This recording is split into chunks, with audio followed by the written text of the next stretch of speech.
A very good evening to everyone, and I'm extremely grateful to both of you, sir.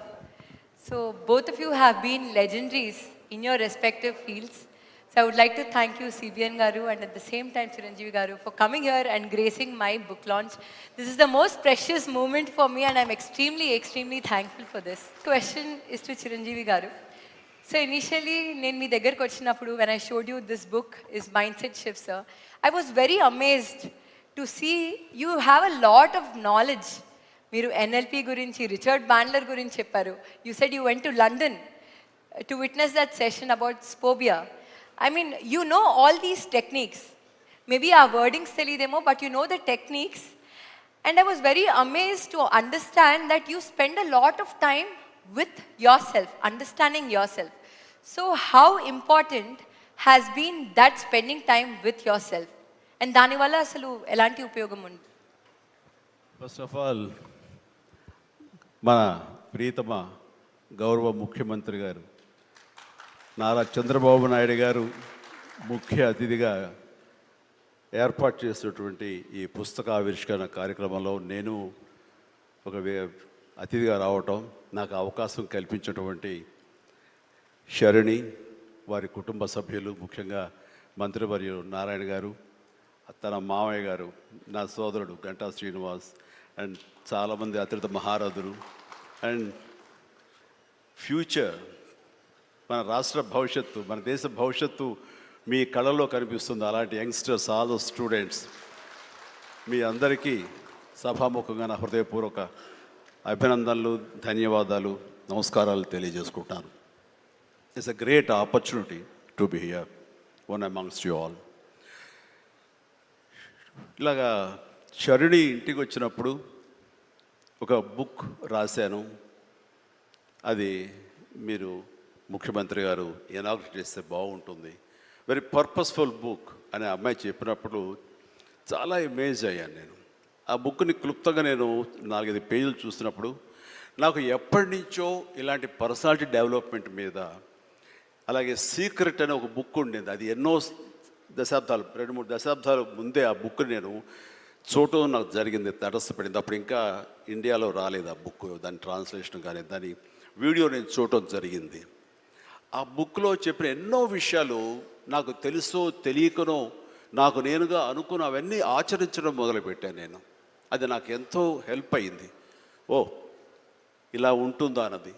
So తను అడిగిన ప్రశ్న కానీ ఇందాక గౌరవ ముఖ్యమంత్రి గారు చెప్తున్న దానికి మైండ్ సెట్ షిఫ్ట్ అనేది అత్యంత అవసరం. మనం ఒక గాడిన పడి అదే ధోరణిలో ఒక గానుగెద్దులాగా కష్టపడతాం. ప్రతి వాళ్ళు కష్టపడతారు, బట్ ఆ కష్టపడటంలో స్మార్ట్గా కష్టపడతారా, హార్డ్ వర్క్ తోటి వాళ్ళు కష్టపడుతున్నారా అనే దాని మీద మనం ఆలోచించుకుంటే కనుక చాలామంది ఇలాంటి అవేర్నెస్ లేక, ఇలాంటి శరణి లాంటి వాళ్ళు ఇచ్చేటువంటి పుస్తకాలు వాళ్ళకి గైడ్ చేయక, లేకపోతే గురువులు గైడ్ చేయక, లేకపోతే వాళ్ళుగా ఆ షిఫ్ట్ అనేది తెలియక అదే గానుగెద్దులాగా అదే కష్టంతో అలాగే జీవితాన్ని వెళ్ళదీసే వస్తారు. అట్లాగే ఏదో టైంలో రిటైర్డ్ అయిపోతారు, జీవితం చాలిస్తారు, ఇది చాలు ఈ జన్మకి ఇంతే అనుకుంటారు. అది కరెక్ట్ కాదు. మైండ్ షిఫ్ట్ చేయటం మూలంగా కష్టపడే మనస్తత్వం ఉంటే, నీ ఇష్టమైనటువంటి ప్రొఫెషన్లో కనుక నువ్వు ఉండగలిగితే ఆ రాణింపు, ఆ వెళ్ళే హైట్స్ అది వేరే. అంటే ఉదాహరణకి నేను చెప్పుకుంటే, నా గురించి సాదాసీదా కుటుంబంలో పుట్టి ఒక మామూలుగా ఒక డిగ్రీలో యావరేజ్ మార్కులతో చేసిన తర్వాత ఏం చేయాలి, ఎలా చేయాలి అని అనుకుంటే, నా తల్లిదండ్రులు నన్ను గైడ్ చేసేంత నాలెడ్జ్ కూడా వాళ్ళకి లేదు. అలాంటి టైంలో నాకు అనిపించింది, నాకు చిన్నప్పటి నుంచి ఇంట్రెస్ట్ యాక్టింగ్. 10th క్లాస్ చదువుతున్నప్పుడు ఒక డ్రామా వేశాను, బెస్ట్ యాక్టర్ వచ్చింది. కాలేజ్ డేస్లో ఇంకో డ్రామా వేశాను, అది బెస్ట్ యాక్టర్ వచ్చింది. అది documented, it's that full proof. So నాకు అనిపించింది, ఓహో మనలో గొప్ప నటుడు ఉన్నారనమాట, మనం కనుక ట్రై చేస్తే సినిమా ఇండస్ట్రీలో ఒక లెవెల్లో ఉండొచ్చు అనమాట. ఎందుకు వెళ్ళకూడదు మనం సినిమా ఇండస్ట్రీకి అని అనగానే ఎవరితో మాట్లాడినా సరే, ఏ సినిమా ఇండస్ట్రీ తక్కువ అనుకుంటున్నావా, నీకు తెలిసిన వాళ్ళు ఉన్నారా, నువ్వు వెళ్ళగానే పెద్ద గొప్ప అందగాడివా, నేను వెల్కమ్ చేస్తారా అంటూ అందరూ నెగిటివ్గానే అనేవాడు. అదే సహజం, ఎందుకంటే ఇండస్ట్రీకి వెళ్ళి పాడైపోయిన వాళ్ళు అధిక సంఖ్యలో కనబడుతున్నప్పుడు నేను ఎక్కడో లింగులు ఇటుకుమంటూ నర్సాపురం మొగల్తూరు ఆ ప్రాంతం నుంచి వెళితే కనుక ఎంకరేజ్ చేసే బయలు ఉన్నారో వెళ్ళరా అనేవాళ్ళు ఎందుకు ఉంటారు. కానీ లోపల నా తపన అంతా ఖచ్చితంగా వెళితే వెళ్ళాలి అనిపించింది. అదే విషయం అమ్మా నాన్నలు చెప్పాను. నేను మైండ్ షిఫ్ట్ గురించి మాట్లాడుతున్నాను. అమ్మా నాన్నలు చెప్తే నువ్వు వెళితే నీకు ఇంట్రెస్ట్ ఉంటే వెళ్ళు, కానీ ఏదైనా జరగచ్చు, రేపు నువ్వు రాణించవచ్చు రాణించకపోవచ్చు. అలాంటి పరిస్థితుల్లో టైం వేస్ట్ కాకుండా ఇంకో కోర్స్ కూడా చేస్తే, నువ్వు చెన్నై వెళ్తానంటున్నావు, నీ ఫిలిం ఇన్స్టిట్యూట్ ట్రైనింగ్తో పాటు ఇంకో కోర్స్ కూడా చేస్తే బాగుంటుంది కదా. సపోజ్ ఇది రాణించలేదు, ఇంకో దాంట్లోకి వెళ్తావు, టైం వేస్ట్ కాదు అంటే వాళ్ళ మాట కాదనలేక, ఏమో బొమ్మ పైకి సిరితే కాయిన్ బొమ్మ పడవచ్చు, బొలుసు పడవచ్చు, జీవితంలో ఏది మనం ఊహించి చెప్పలేం అనే ఉద్దేశంతో నేను ఏం చేశానంటే ICWI institute of cost accountants and works of India, ఇది ఎగ్మూర్లో ఉంటుండేది చెన్నైలో. అక్కడ నైట్ కాలేజీ చేస్తూ పగలంతరేమో ఫిలిం ఇన్స్టిట్యూట్లో ట్రైనింగ్ తీసుకుంటూ అలాగా 2 జోడు గుర్రాల స్వారీ లేదా 2 పడవల మీద ప్రయాణం చేయడం ప్రయత్నం చేశాను. కానీ ఎక్కడో నాకు ఇష్టం లేనిది, అంతంత మాత్రంగా తప్పదని చేపట్టేటువంటి ICWA కోర్సు మీద నాకు నిరాశక్త కలిగింది. దాన్ని నెమ్మదిగా దానికి తెలియదుకాలు ఇచ్చేసి వదిలేశాను. ఆ తర్వాత ఫిలిం ఇన్స్టిట్యూట్లోనే నేను ఏమైనా చేయాలి, చావో రేవో బతుకో చావు ఇక్కడే ఉండాలి, మనం ఇందులో చేయాలి. ఎప్పుడైతే నేను ఒక డెసిషన్ తీసుకున్నానో, నన్ను నేను ప్రూవ్ చేసుకోవడానికి నేను కష్టపడి పనిచేయాలి, నేను ఇందులో సాధించాలి, ఏమైనా అయ్యి తీరాలి అంటూ చాలా స్ట్రాంగ్గా నేను అనుకున్నాను. లేకపోతే నాకు జీవితం లేదు అనుకున్నాను. అలాంటి పరిస్థితుల్లో సినిమా ఇండస్ట్రీలో ఫిలిం ఇన్స్టిట్యూట్లో నేను ట్రైనింగ్ తీసుకోవడం ఏంటి, సినిమా అవకాశాలు రావడం ఏంటి, అవి సద్వినియోగపరచుకోవడం ఏంటి, దాన్ని ద బెస్ట్ నేను చూపించుకోవడం ఏంటి, అక్కడ ఉన్నటువంటి డైరెక్టర్స్ వీళ్ళందరి చేత వావ్ అనిపించుకోవడం ఏంటి, అందరి దృష్టి నా మీద ఉండేలాగా నేను ఎక్కువగా యాక్టివ్గా ఉన్నటువంటి ఇవన్నీ నాకు దోహదపడి సినిమా అలాగా అంచెలంచెలుగా నేను ఈ రోజున మీరు చూస్తున్న ఈ స్థాయికి నేను వచ్చాను. ఇక్కడ ఏంటంటే ఏమైనా సరే 2 చేద్దాం, జీవితం ఏమవుతుందో అనే అభద్రతా భావంతో ఉండే కంటే కాదు, ఖచ్చితంగా అనుకుంటే సాధించవచ్చు, నాలో టాలెంట్ మీద నాకు నమ్మకం ఉందని సాధించగలరు, కాబట్టి అది వద్దు అనుకుంటూ మైండ్ షిఫ్ట్ చేసుకుని దీని మీద ఫోకస్ పెట్టాను సరే, అక్కడ నేను సఫలీకృతునయ్యాను. అదే శరాణి చెప్పేది. ఎక్కడ డౌట్ ఉండకూడదు. ఆ ప్రొఫెషన్ నీకు ఇష్టమైన దాని ప్రొఫెషన్ అయ్యి ఉండాలి, దాని మీద నువ్వు ఇంట్రెస్ట్ పెంచుకోవాలి, అది సాధించడానికి కష్టపడి పనిచేయాలి, ఒళ్ళొంచి పనిచేయాలి, అది కూడా స్మార్ట్గా పనిచేయాలి. వీటన్నిటితో పాటు మన వ్యక్తిత్వం, మన బిహేవియరు, మన మంచితనం, ఇవన్నీ కూడా యాడెడ్ ఫ్లేవర్, అది చక్కటి అందాన్ని ఇస్తాయి నువ్వు వెళ్తున్న ఈ బాటలో. అది చాలా ఇంపార్టెంట్. చాలామంది అత్యున్నత స్థానానికి వెళ్ళిపోతుంటారు, కానీ క్యారెక్టర్ లేకపోతే వాళ్ళు ఎంత ఎత్తుకెళ్ళినా సరే సర్లే పెద్ద చేసేళ్ళ అని అంటారు. అది ఎంత లేదన్నా సరే ఆ క్యారెక్టర్ కూడా నీకు లేని అందాన్ని తీసుకొస్తుంది, నీ కష్టానికి మరింత అందం ద్విగుణీకృతం అవుతుంది, నీ ఫలితం కూడా అంత బాగా ఉంటుంది. కాబట్టి మైండ్ సెట్కి షిఫ్ట్ అనేది చాలా చాలా అవసరం. ఆ రకంగా శరాణి చేసినటువంటి ప్రయత్నం సఫలీకృతం అవుతుంది, చాలామంది రీచ్ అవుతుంది, చాలామంది లబ్ధిదారులు పొందుతారు. అండ్ చెప్పాలంటే మన నారా చంద్రబాబు నాయుడు గారు కూడా చిన్నతనం నుంచి కాలేజీ రోజు నుంచి నాయకత్వ లక్షణాలతోటి అక్కడ నాయకుడుగా కాలేజీలో ఉంటూ అక్కడి నుంచి తనకి ఇష్టమైన ఈ ఫీల్డ్లో రాణించాలి, నా రాష్ట్రానికి సేవలు చేయాలి, ఇక్కడ ఏమైనా సరే అవ్వాలి అనే అకుంఠిత దీక్షతో అయ్యారు. ఆ రోజున రామారావు గారు ఉంటారని ఆయన పాలిటిక్స్కి వస్తారని కాదు, ఆయనకు మీద నమ్మకం. ఆయన అట్లా ఏ మారుమూలు ఉన్నా నేను ఎట్లయితే యాక్టింగ్ మీద నా నమ్మకంతో నేను ఎలా ఉన్నానో అలాగే నాయకత్వ లక్షణాలతో పాలిటిక్స్లో రావాలి, రాణించాలి, ఇతోధికంగా ఎంతో సేవలు చేయాలని అనుకున్నారు. కాబట్టి నాయకుడిగా, స్టూడెంట్ నాయకుడిగా, విద్యార్థి నాయకుడిగా ఉన్న ఆయన పాలిటిక్స్లో రావడం ఏంటి అనుకోని పరిస్థితుల్లో అవకాశాలు వస్తే వాటిని చేజిక్కించుకుని వాటిని ఆసరాగా తీసుకుంటూ అంచెలంచెలుగా ఎదుగుతూ ఈ రోజున మనం చూసేటువంటి అద్భుతమైనటువంటి ఒక మహానాయకుడిగా ఎదిగారు. ఆయన దిశానిర్దేశంలో, ఆయన నాయకత్వంలో హైదరాబాద్ దగ్గర నుంచి ప్రతి నగరం, అంటే ఫస్ట్ ఇండియాలో ఆఫ్టర్ బెంగళూరు మళ్ళీ అలాంటి ఐటీ నగరంగా, అంటే ఎంత విజనరీ అంటే ఫ్యూచర్లో ఇది డెఫినెట్గా ఈ రోజున మనం అనుకుంటున్నాం డిజిటలైజేషన్, ఆ రోజున అంత ఉధృతంగా లేదు.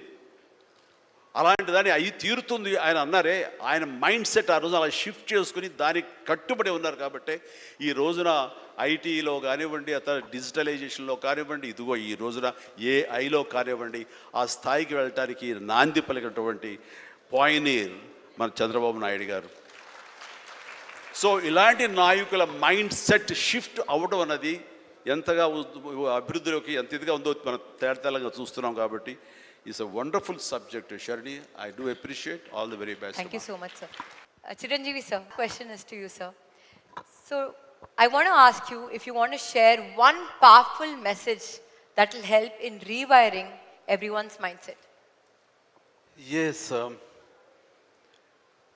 జీవితం అన్నది కేక్ వాక్ కాదు, పూల పాన్పు కాదు. ప్రతి క్షణం ప్రతి చోట ఇందాక మీరు అన్నట్లుగా అబ్స్టికల్స్ వస్తుంటాయి, ఆటంకాలు వస్తుంటాయి, ప్రతిబంధకాలు వస్తుంటాయి, అండ్ ప్రతికూల పరిస్థితులు ఏర్పడుతుంటాయి. మనం గోల్ స్ట్రాంగ్గా అనుకుంటాం, దానికి కావాల్సిన కష్టం పడుతుంటాం, దానికి కావాల్సిన అవకాశాలని మనం చేజుక్కుంచుకొని ముందుకు వెళ్ళటం కోసం అన్ని రకాలుగా మనం ప్రయత్నం చేస్తుంటాం. మరి తప్పెక్కడ జరిగింది అంటే నీకు ఎన్నో అన్ఫోర్సీన్ బయటకు వస్తుంటాయి, ఒక డిస్ట్రక్షన్స్ వస్తుంటాయి, డిసప్పాయింట్మెంట్స్ వస్తుంటాయి, నేను డీమోటివేట్ చేసేవాళ్ళు ఉంటారు.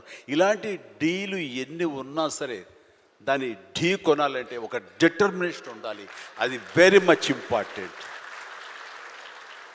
అంటే బెదరకూడదు, మన ధ్యేయం చెక్కు చెదరకూడదు, అకుంఠిత దీక్షతోటి ముందుకు వెళుతూ ఉండాలి.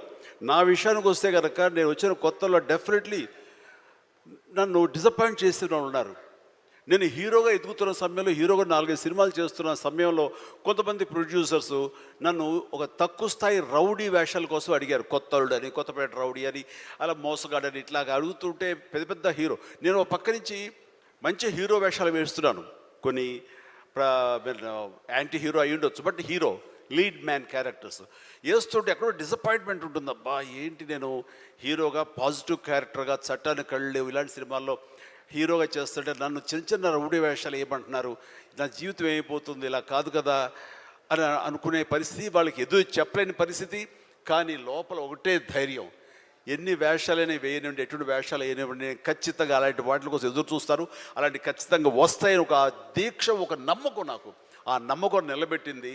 అండ్ ప్రేక్షకులు, నేను చిన్న చిన్న విలన పాత్ర 2-3 సార్లు సినిమాలు వేసినా సరే అందరూ కూడా చమక్కులా మరిచేవాడిని, ఆకర్షించుకునేవాడిని. ఇడెవడో భలే చూస్తున్నాడు, శబాష్, నెక్స్ట్ పిక్చర్ ఎత్తుంది చేయాలి, అండ్ ఇతను సాంగ్స్ బాగా చేస్తాడు, ఈ సాంగ్స్ పెట్టి ఇతను హీరోగా చేయాలంటూ ప్రేక్షకుల చేత నేను మనల్ని పొంది, ప్రేక్షకులు సినిమా ఇండస్ట్రీలో ఉన్నటువంటి ప్రొడ్యూసర్ని, డైరెక్టర్ని నన్ను ఖచ్చితంగా పెట్టుకుని తీసేలాగా చేశారు. కాబట్టి ప్రేక్షక దేవుళ్ళకి ఎప్పుడు నేను రుణపడి ఉంటాను. అది నా ఒక అధ్యక్ష, నా కాన్ఫిడెన్స్ వాళ్ళని రీచ్ అయింది. నేను చెప్పుకోకర్లా, నువ్వు చేసే చిన్న పాత్ర పెద్ద పాత్ర సరే, నువ్వు చేసే దాంట్లో నీ కన్విక్షన్, నీ యొక్క హావభావాలు, నీ హుషారు వాళ్ళని ఎక్కడో తెలియకుండా రీచ్ అవుతుంది. సైకిల్ కుర్రాడు అంటారు మనూరు పాండవులు, అది 5 మందితో పాటు నేను ఒక కుర్రవాడిని. వాళ్ళకంటే పెద్ద క్యారెక్టర్ నాకు లెంగ్త్ ఏం లేదు, వాళ్ళకంటే స్ఫురద్రూపేం కాదు. కాకపోతే ఆ ఉన్న కొంచెంలో చముక్కలా మెరిసరికి ఎవడరా భలే ఉన్నాడు, వీడికి లైఫ్ ఉంది రోయ్ అలాగా అనిపించుకోనంటే అది నన్ను నేను ప్రొజెక్ట్ చేసుకోవడం, నన్ను నేను ఆవిష్కరించుకోవడం, నన్ను నేను బెస్ట్ అనిపించుకోవడం ఉంది. నిరంతరం అదే థాట్తో ఉండి, ఆ నమ్మకంతో ఉంటే ఖచ్చితంగా ఇలాంటి డీలు ఎన్నొచ్చో సరే ధీటుగా ఢీ కొట్టగలం. ఇది నేను చెప్తాను. అంటే ఇంకా ప్రధానమైన ఉదాహరణ చెప్పాల్సి వస్తే, మహానాయకుడిని ఇక్కడ ఉన్నారు, అలిపిరి సంఘటనతో అక్కడి నుంచి పడి లెగిచి ఎంత డీమోటివ్ అయిపోవాలి, చావు తప్పి కన్నులు ఒట్టపోయినట్లుగా ఆ రోజున పరిస్థితి ఉన్నప్పుడు ఆ విజువల్స్ చూసి ఎక్కడ చెక్కు చెదరలేదు. ఆయన మానసిక స్థైర్యంతో ఉన్నారు.